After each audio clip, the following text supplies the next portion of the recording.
Baik,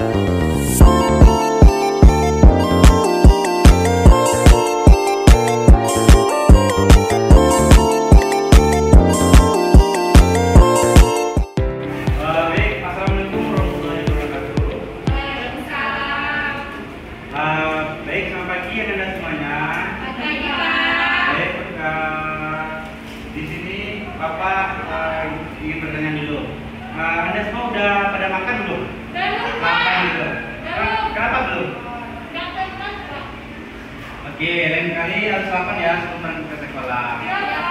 Oke. Nah, sebelumnya udah tahu belum kita pagi hari ini atau siang ini mau belajar apa gitu? Tidak tahu. Tidak tahu ya. Baik, kita akan belajar tentang pendidikan ekonomi secara ekonomi ya. Iya, Pak. Nah, sebelumnya Bapak ingin bertanya, di sini ada yang lupa nggak? Ada yang libur nggak gitu? Ada semua, Pak. Ada semua. Oke. Baik, untuk melanjutkan materi pada pagi hari ini, sebelumnya karena kemarin kan sudah membahas tentang beberapa materi terkait dengan itu ya. Ekonomi gitu. Di sini Bapak akan melanjutkan materinya yaitu tentang pengambilan sampah statistik. Baik, saya pertama tadi Pak. Kita lanjut aja di bagian materinya, yaitu yang pertama itu ada di bagian pengambilan sampah statistik gitu. Nah, untuk definisinya, sampah statistik adalah pengambilan sampah statistik, proses pemilihan sebagai anggota dari suatu proses atau populasi untuk dipelajari guna untuk melihat kesimpulan tentang keseluruhan populasi gitu. Untuk contoh sederhananya kita mengambil dari contoh tentang sekolah ini aja gitu kan. Nah, sebuah sekolah itu memiliki 500 siswa gitu. Di dalam 500 siswa itu kelas sekolah harus memilih dari beberapa gitu, dari 500 tadi gitu. Kita contoh gitu kan, untuk langkah pertama itu kita harus menentukan populasinya gitu. Populasinya tadi berapa? 500, betul. Nah, untuk menentukan populasi kita harus mencari tadi populasi itu 500. Selanjutnya kita menentukan model sampingnya gitu. Model sampingnya ini kita mengambil secara acak itu. Acak berapa contohnya? Ambilnya gitu. Itu adalah model sampingnya gitu. Nah, misalnya kita mengambil 50 siswa gitu kan. Nah, dari 50 siswa itu kita mengetahui data-datanya gitu.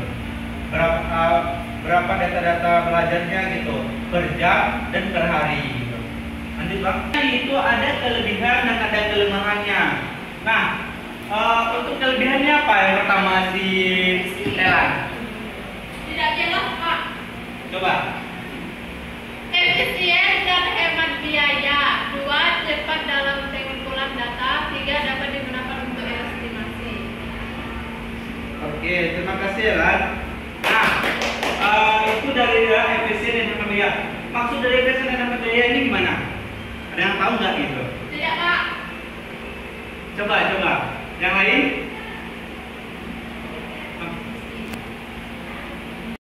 Oke, selanjutnya itu ada di bagian kelemahan. Coba Tina dibaca di bagian kelemahannya.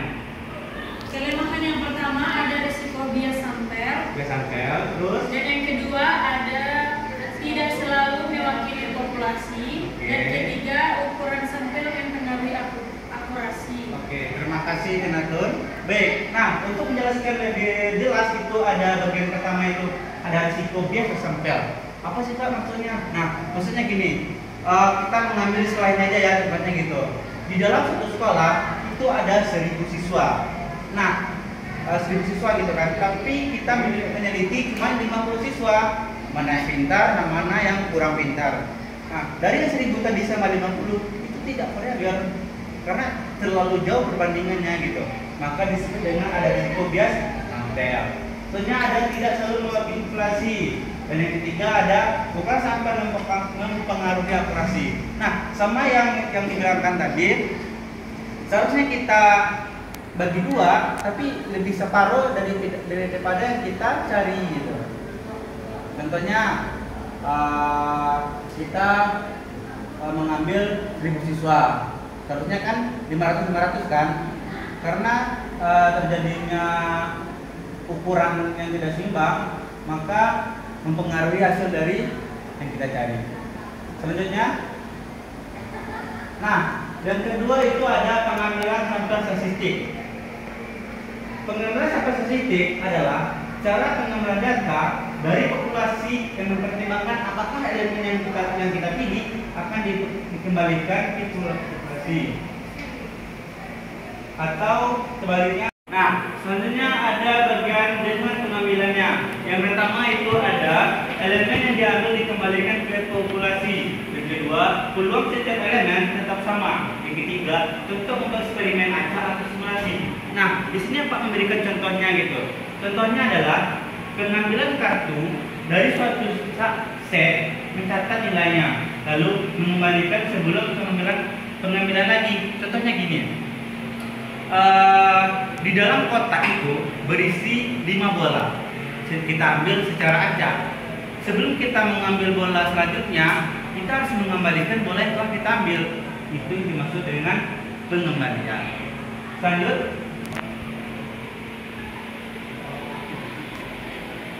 Oke, yang kedua tanpa pengembalian. Yang pertama itu adalah elemen yang diambil tidak dikembalikan lagi. Yang kedua, peluang dari perubahan karena populasi mengecil. Yang ketiga, cocok untuk survei atau penelitian. Contohnya gini, siswa mengambil 3 buah bola secara acak dari dalam kulkas berisi 30 bola orang, berisi 30 orang. Nah, tanpa memilih siswa yang sama lebih dari sekali. Nah, yang terakhir itu ada model pengambilan sampel atribut. Coba saudara Helan, apa itu model pengambilan sampel atribut? Pendekatan dalam statistik untuk meneliti suatu karakteristik kualitatif atau atribut dari elemen-elemen dalam populasi melalui teknik pengambilan sampel. Atribut di sini berarti ciri yang harus memiliki 2 kemungkinan, ya atau tidak, berhasil atau gagal, sesuai atau tidak sesuai, dan sebagainya. Oke, terima kasih Helan. Nah, maksud dari model pengambilan sampel atribut ini kayak kita membuat angket gitu. Contohnya kayak bikin angket seperti gini. Kasih contohnya ya. Iya, Pak. Yang pertama,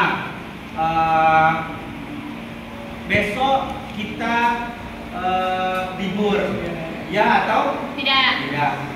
Terus contohnya yang kedua, sekarang kita belajar ekonomi, ya atau Tidak. tidak. Ini contohnya atau tidak. Yang ketiga, contohnya kedua gitu kan, belajar gagal. Contohnya gini, apa ya contohnya? Ada yang tahu nggak contoh yang dari berhasil atau gagal gitu? Pertanyaannya ada yang tahu nggak? Apa?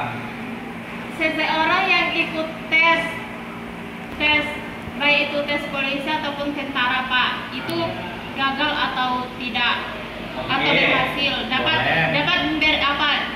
Terus Apa lagi? Terus sama itu, Pak, kalau murid memberikan contoh yang itu jawabannya sesuai atau tidak, Pak? Boleh. Terus ada yang bisa menambahin enggak? Terima kasih Lan. Oke, selanjutnya ada yang bisa nambahin enggak? Contohnya gitu, yang sesuai atau tidak? Ada yang bisa nambahin contohnya? Pertanyaan dari yang sesuai atau tidak? Tidak, Pak. Nah, contoh dari yang sesuai atau tidak, contohnya gini. Menurut aku ini kurang bagus loh gitu. Tapi menurut dia tidak, tapi menurut aku kurang bagus. Itu contoh dari sesuai atau tidak. Oke, lanjut Bang. Oke, nah di sini dapat kita simpulkan adalah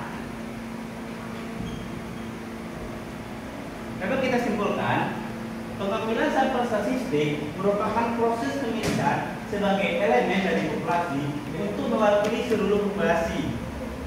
Dalam analisis statistik, dalam proses ini terdapat 2 model utama pengambilan sampel statistik. Yang pertama yaitu pengambilan dengan data tanpa pengambilan dengan pengambilan, dan kedua dengan tanpa pengembalian.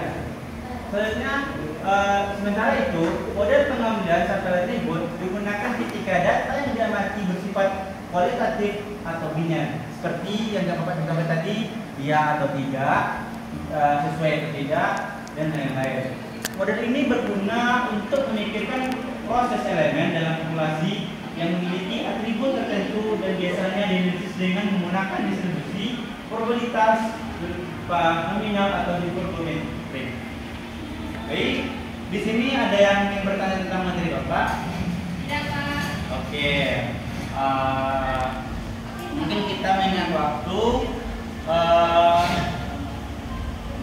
Bapak mungkin sudah dulu ya.